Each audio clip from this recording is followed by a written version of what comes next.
Hello girls, ഞാൻ പുളിങ്കൂട്ടത്തുനിന്ന് എവിടം വരെ നടന്നതെന്നറിയോ? പാളയം വരയ്ക്ക് വന്നിട്ടുണ്ട്. പാളയം നമ്മുടെ പുഴയോരത്തെത്തി. ഞാൻ കുറേ നാളായി ഓല വേണം വീടിൻ്റെ സൈഡിൽ കെട്ടാനെന്ന് പറഞ്ഞ് കുറേ പേരിനോടായി പറയണ, ആരും ചെയ്തു തരുന്നില്ല. ഓട്ടോറിക്ഷക്കാരൻ്റെ അടുത്ത് പറഞ്ഞാൽ പറയുന്നു. അപ്പം ഞാനിന്നൊരു തീരുമാനം അങ്ങോട്ട് എടുത്തു. രാവിലെ എണീറ്റിട്ട് എന്തായാലും വേണ്ടില്ല, പുളിങ്കൂട്ടത്തുനിന്ന് നടന്ന് പാളയം വരെ പോയിട്ട് ഓല ഉണ്ടോയെന്ന് നോക്കി ഇന്ന് ഓല വാങ്ങി കെട്ടിയിട്ടേ ഇരിക്കുള്ളൂ എന്ന് പറഞ്ഞ് ഞാൻ ഇറങ്ങിയതാണ്. അപ്പോൾ പാളയം നമ്മുടെ പുഴൻ്റെ അവിടെ എത്തിയിട്ടുണ്ട്. ഇവിടെ ഒരു മാരിയമ്മ കോവിലുണ്ട്.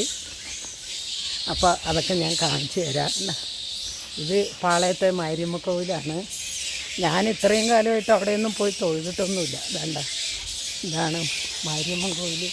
ഇവിടെ കണ്ട വവ്വാലുകളൊക്കെ ഇഷ്ടം പോലെ പാളയത്ത് വവ്വാലുകളുണ്ട്. ഓക്കെ, പറക്കണ രാവിലെ എണീക്കുമ്പോഴേ ഇഷ്ടം പോലെ വവ്വാലുകളുണ്ട്. ഓക്കെ, ഇതാണ് മാരിയമ്മൻ കോവിലിൻ്റെ ഉമ്മറ. ഇത് ഞാൻ വന്ന വഴിയാണ്. അപ്പോൾ പുഴ, ആൾക്കാർ കുളിക്കണ്ടേ. ഇനി അത് വീഡിയോ എടുത്തിട്ട് നമുക്ക് കേസും കൂട്ടാകാൻ വയ്യ കേട്ടോ. അതുകൊണ്ടാണ് ഞാൻ അന്നൊരു പ്രാവശ്യം ഒരു വീഡിയോ പിടിച്ചിട്ടുണ്ടായിരുന്നില്ല. അതിൻ്റെ മുകളിൽ കയറി നിന്നാണ്. പാളയം പുഴയാണ്. നമ്മുടെ ലാസ്റ്റ് ഇത് മംഗലത്തേക്ക് വരുന്നതാണ്. അതാണ് വഴി. ഇവിടെ ആൾക്കാർ കുളിക്കുന്നുണ്ട്. അപ്പോൾ അതെടുക്കാൻ പറ്റില്ല, സ്ത്രീകളാണ്. അതെടുത്ത് ഇനി വല്ല വഴക്കം വെക്കാനോ എനിക്ക് വലിയ ആരോഗ്യം, എന്തിനാണ് എടുത്തതെന്നൊക്കെ ചോദിക്കും. അപ്പോൾ ഇതാണ് പുഴ. ഓക്കെ, അപ്പോൾ ഞാൻ പുഴയോരത്തുനിന്ന് എടുക്കട്ടെ. ഇതാണ് കേട്ടോ പുഴയോരത്തെത്തിയിട്ടുണ്ട്. ഞാനിവിടെ നിന്ന് നടന്ന് തന്നെ ഞാൻ ഓല ആയിട്ടുണ്ടെങ്കിൽ എവിടെയാണ് ഓല കിട്ടണം അവിടം വരെ ഞാൻ നടക്കും. ഓല കണ്ട് എന്നിട്ട് പെട്ടി വണ്ടി വിളിച്ചിട്ട് ഞാൻ ആ ഓലയും കൊണ്ട് ഇവിടുന്ന് പോവും. ഓല നോക്കാൻ വേണ്ടി ഞാൻ എത്ര ദൂരെയാണെന്നറിയോ വന്നിരിക്കുന്നത്. വടക്കഞ്ചേരിക്ക് പുളിങ്കൂട്ടത്തുനിന്ന് 3.5 കിലോമീറ്ററാണെന്നാണ് കേട്ടിരിക്കുന്നത്. അപ്പം ഇങ്ങോട്ട് അതും കൂടി ആയിട്ടുണ്ട്. അപ്പോൾ ഇത് ഇവിടെയൊക്കെ കണ്ട പുഴയോരമാണ് ഇതൊക്കെ. ഓക്കെ, ഇവിടെയാണ് നമ്മുടെ കോൺഗ്രസ്സിലെ പ്രദീപിൻ്റെ വീട്. ഈ വഴിക്കാണ്. വീട് ഏതാണെന്നൊന്നും എനിക്കറിയില്ല. ഇവിടെ എവിടെയോ ആണ് എൻ്റെ വീട്. ഓക്കെ, അപ്പോൾ ഇതൊരു പണ്ടത്തെ പാളയത്തെ പള്ളി എന്ന് പറഞ്ഞാൽ ഇവിടെയാണ്.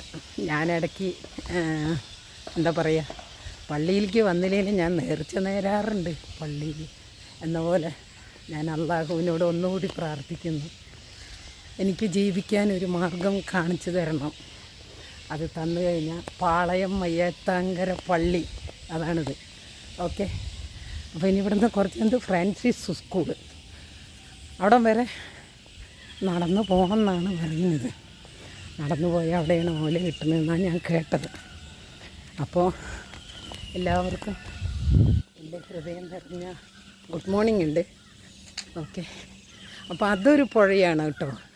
ഇനി വേറെ ഏതോ ഒരെണ്ണം കൂടി കാണാനുണ്ട് അവിടെ. നമ്മൾ ഈ വഴി പോയാലേ മുടപ്പുലൂർക്ക്, നമ്മുടെ വള്ളിയോടൊക്കെ കടന്നിട്ട് മുടപ്പുലൂർക്ക് പോകാൻ എളുപ്പം. അയ്യോ, ഞാവിലും പഴം കിടക്കണം പെറുക്കിയിട്ട്. അപ്പോൾ ഇത് ഇങ്ങനെ വരുന്നതാണ്. ഓക്കെ, അപ്പോൾ ഇനി ഞാൻ അടുത്ത വീഡിയോയിൽ കാണാം. എല്ലാവർക്കും വലിയ ഹൃദയം നിറഞ്ഞ ഗുഡ് മോർണിംഗ്.